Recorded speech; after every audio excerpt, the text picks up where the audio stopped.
Hello everyone, আমি স্বর্ণালী আবারও চলে এসেছি একটা নতুন ইউনিক স্টাইলের রেসিপি নিয়ে। আশা করছি এই নরম স্বাদের দারুণ স্পঞ্জি ও তুলতুলে ম্যাঙ্গো ফ্লেভারের কাপকেক অবশ্যই তোমাদের পছন্দ হবে। আজ কিন্তু আমি কোনো মাইক্রোওয়েভ বা এয়ার ফ্রায়ার ছাড়াই কেবলমাত্র বেসিক কুকিং ইউটেন্সিলস দিয়েই তৈরি করে ফেললাম এই নরম স্বাদের স্পঞ্জি ও তুলতুলি কাপকেক। ভিডিওর শেষ পর্যন্ত সঙ্গে থাকার অনুরোধ রইল।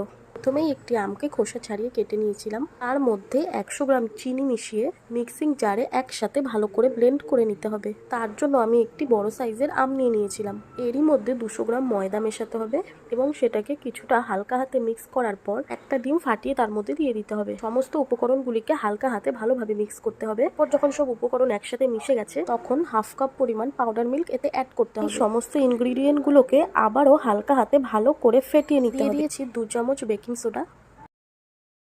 যতক্ষণ না একটা ক্রিমি কনসিস্টেন্সি আসছে ততক্ষণ এটাকে ভালোভাবে ফেটাতে হবে।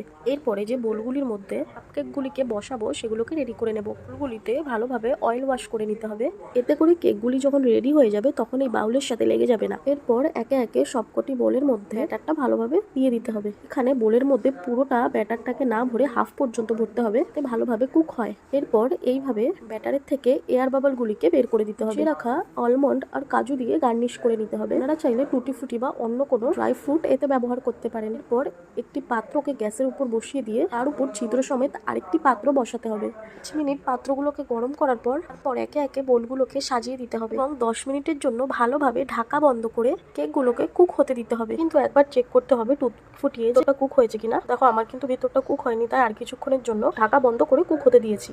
10 মিনিট পর ঢাকা তুলে এনজয় করুন নরম তুলতুলে স্বাদের ম্যাঙ্গো কেক।